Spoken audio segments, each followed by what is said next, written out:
you ever have people that have really, really low PFT results, but yet they survive and manage like I do? My PFTs are awful. Yeah, so I have a few that walk in the door. When you do some research online and you look at the different stages, and it'll give you the results for your PFTs. I'm in the last stage. I am like in the very severe.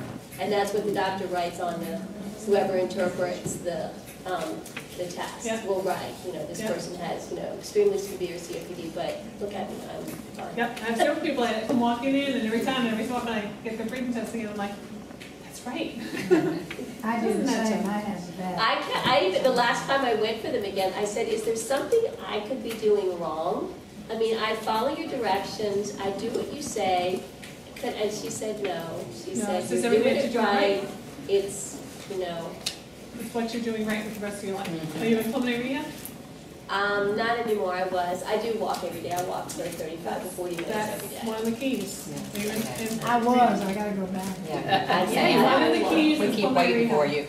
So out of everything there is for COPD, all the drugs, we just finished talking about all these new drugs, all the things, 3 things increase your longevity with COPD. Quitting smoking if you smoke, wearing oxygen when you need it, when you qualify for it, not everybody needs it, and exercise. I'm too tired. Where's that test for fatigue? But this is what rehab does for your exercise. It does give you some energy, it gets you out of the house. You know, they teach you to breathe when you're up there, they're watching your oxygen levels, they're watching your blood pressure.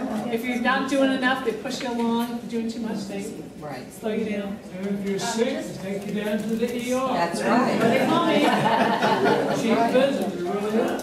I mean, Chris and Christina here are wonderful. If you're down at MCD with Justin and Jan, they are wonderful.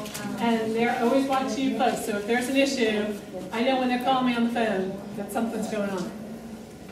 Any questions? Yep. It was really just a comment, an observation. When you talk about exercise, I had been doing that, and a year ago I went through a 10-week program for all-encompassing, but one of them was strength training with weights, and that made 10 times more difference than trying to do something aerobically like walking. I ended up getting muscle, which improved the delivery of the oxygen. I mean, everything got 1,000 times easier. Yep, you strengthen the muscles up here. So it's just something to throw in with exercise. People think, well, I'm walking. Well, I was walking too, and it didn't make the difference as the strength training. When you go to pulmonary rehab, you're doing the exercise bike, you're doing the treadmill, and you're doing some kind of arm exercises, right? Whether it's weights or bands or pulleys or whatever you're doing. So yeah, that makes a big difference. Yeah, I was going to say too, when I started going to pulmonary rehab in '07, prior to that, I was a smoker, and I had been in the hospital for pneumonia, including chemical pneumonia, probably 7 or 8 times. Wow. So fast forward to '07, and I gave the cigarettes, so goodbye-bye, and started going to rehab. And knock on wood, I have not been back to the hospital since then. And my breathing test improved. And I started out being at the pulmonary doctors every 3 months. Then we went to 6 months. Now I go once a year. So, you know, I never get rid of it, but maybe I can stay plateaued for a while, and as long as I keep up the other stuff, you know. What do you consider the kind of PFT numbers? You know, that all depends. Because there are some people that, like I have one guy comes in, has COPD, smokes on a fiend, and his PFTs are always pretty good. And I'm waiting for them to drop so I can say, look, it's your smoking, you gotta quit smoking. So I think it all depends. It so much depends on what your conditioning is, what your other medical issues are. So it's really a hard question to answer, especially since we have this lady over here with horrible PFTs and doing quite well. What is your opinion of Delera over some of the other inhalers? I think Delara, Suport, and Advir are all very similar.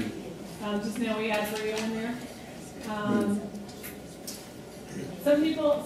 One works better than others for some people, but essentially they're the same drugs. And they're all about basically the same price. Right. All expenses. Yep. Yeah. Just a tidbit like when she was saying about her pneumonia she was getting a lot of. My thing was I was getting the pneumonia and everything, but I found out that I was allergic to bushes and pine trees Oh my and God. grass. And once I stayed away from all of that, I haven't been sick. Wow. That's good. So it depends on, I guess, if you're allergic to something. Well, let me say one other word on that. So one of the side effects of inhaled steroids, you have a higher risk for pneumonia. Pneumonia. The inhaled steroids. So Advir, Sympacort, and Delara all have the inhaled steroids. So if you're someone that gets recurrent pneumonias, it may be that they need to relook at your medicines and see if you need to come off the inhaled steroids. What's that? Go ahead, who's next? Actually, Well, she was talking about allergies and so forth. I have gone into the stores that have all the potpourris and Rexall stuff. Perfectly fine when I went in. I went to the hospital after I left the store. So you just have to know what your triggers are and then have to avoid them. and carry your rescue inhaler with you at all times. Yeah. Yeah, you sent me to the Pulmonary Rehab for 6 weeks. That was 3 years ago, and I'm still going. The ladies that work in the Pulmonary Rehab, they are so well versed, they can usually tell when you walk through the door what kind of day you're having. And they pick up right away that something's not right. It's amazing, but it works. Yep, they're great. Roll the 3 more. Amen. Janet, what you were talking about with the pneumonia possibly as well? Yes, because it has an inhaled steroid. Any of them with the inhaled steroid puts you at a higher risk for pneumonia. Still, it's good for a lot of people. So if you're doing well, don't go saying I got to get off this because it's going to increase my risk of pneumonia. If you're getting recurrent pneumonias, that's something for people to think about. Is maybe you need to more for that. Several times they've thought I had pneumonia, but it wasn't pneumonia. You're lucky. Why? I mean, why? Maybe bronchitis. Yeah, I got my lungs shot. Yeah. But remember, when your COPD is acting up, there's a lot more inflammation going on, so your lungs start making more secretions, and it may not be pneumonia. Just because you have more secretions doesn't mean it's pneumonia. It just means there's inflammation going on in there, and they're really doing what they're supposed to do. So that's usually when you get the steroids and you start to decrease the inflammation. Quite often you put on an antibiotic, because not necessarily, it may be viral, but studies have shown that in COPD, when you're having a flare, that doing steroids and an antibiotic quite often improve things better than one or the other. You have any comment about the medicinal properties of a pulmonary patient from breathing mint? So if you think about things like eucalyptus, which helps, it's in big vapor and all that stuff, it helps open up passages and makes things more comfortable for your nose quite often. I've heard people say it helps so much with congestion through the chest. Eating mint can cause acid reflux, so if you're having reflux, it's not a good thing to do. But nothing is reading that.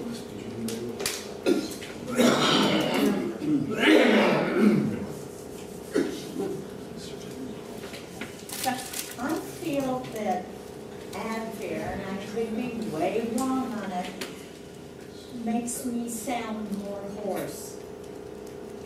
So it contains a steroid. So Okay, the because I'm Sympacort, trying to test it to see, and it seems like when I take the Advir twice a day, I'm worse than I am if I don't do it at all. so make sure you rinse your mouth out. If that's not doing it, also gargle in the stream. But maybe if you still need the steroid part in there, then it may be that you need different steroids. Maybe you need to go on one of the other inhalers and try one of the other steroids. Or remember, Advir comes in 2 ways. It comes in that disc that was showing you, the round disc up here. But it also comes in an inhaler just like albuterol. So some people, it's the propellant, the way that it's being administered, it's the way the steroid affects the vocal cords. So it's the steroid in that, causing that. What about, a nebulizer? Is that, Okay, so if you're doing really well, a nebulizer is just gonna slow you down. Because you have to sit there. Well, Because you have to sit and do it. you have to sit there. You know, after you It takes take your one 15 puff and you minutes. keep going. That's nebulizer, you gotta sit up. So there's really no benefit to maintenance. I see what you're saying. There is a steroid that comes in a nebulizer form that I use for people like with trachs or someone that can't use the inhalers. They just can't take that really deep breath. They have other issues going on, maybe neuromuscular issues or something. But for the most part, use an inhaler. when it's good though, I feel when it's really bad, and I know that I've got to go exercise or I'm going to go walking or something, I use the nebulizer before I go. Otherwise, I feel like I'm. Right. Well, you should use, you don't necessarily have to use the nebulizer. You need to use your albuterol. It could be the albuterol inhaler. And these 15 to 30 minutes work. So if you know it's going to be a really hot, humid day outside, and you're going to hit that brick wall when you walk out the door, 15 to 30 minutes beforehand, use your albuterol. Same thing when it's really cold, or you're going to, pulmonary rehab always makes you short of breath. You use the albuterol 15 to 30 minutes beforehand. Yeah. On my head there's 250-50. Are those the dosages? The Are they all the same?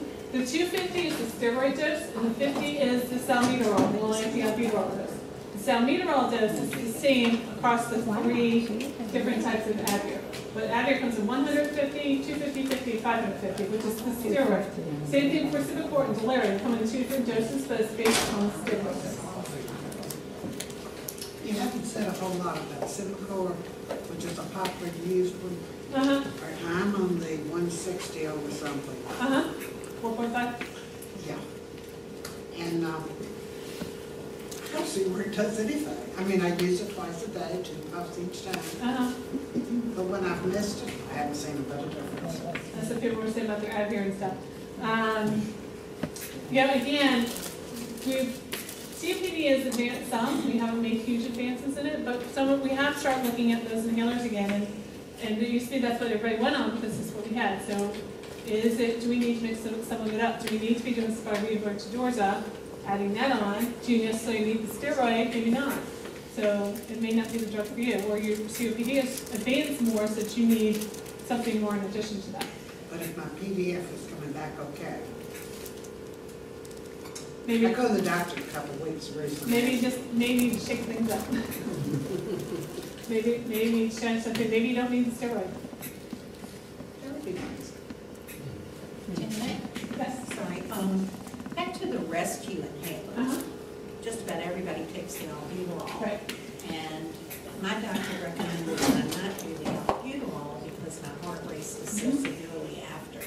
And so he recommended Zopanex, but the insurance company does not have to pay for Zopanex. Right. Do you run into that? So her question was about albuterol and Zopanex. So some people have really jittery or have really rapid heart rates on the albuterol and they can't tolerate it. So Zopanex can give you, Zopanex is a derivative of albuterol. So you can still get albuterol without the part making you so shaky or making your heart rate go so high. But insurance companies, especially Medicare, are not happy with Medicare being the big one. Medicare will not pay for Zopanex in a nebulizer. And there is nobody, as far as I can tell, there might be somebody out there, there's nobody for me to argue that with. If it's Anthem, then I send in prior authorizations and I talk to this person. If I don't like that answer, I go here, and I keep moving up the line. Medicare, there's nobody. Medicare will, for the most part, and then Part D will pay for Zopanex. Usually there are people who talk to the prior authorization for Zopanex inhalers. Zopanex nebulizer solution through Medicare, I cannot get that result. Even the generic, because they're generic now, isn't it? Levobuterol, it's a generic, it's cheap. So Medicare is making me, currently, this is what I'm seeing in my practice, Medicare is making me get prior authorization for almost any time someone gets albuterol. Well, not prior auth, I'd say. So Medicare, remember, Medicare for any nebulizer solution goes under Medicare Part B, Right. not Part D. So first I always make sure the pharmacist files under Part B and not Part D. Just after that, there's still several things of paperwork I have to do and may or may not get it to go through. If you go to Walmart and you get a box of albuterol for your nebulizer, it costs you $4. Right. So they're making me do all this paperwork and do all these forms that keeps getting sent back over and over for $4. And you can ask your pharmacist, not run this through the insurance. Keep it away from the insurance, they don't know what you're doing. Just pay the Pay the $4. $4. Pay the $4 and move on. Yeah.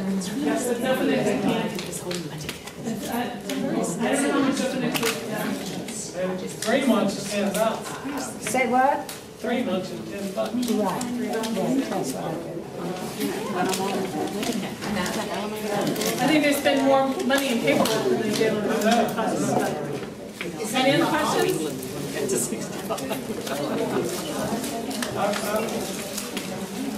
I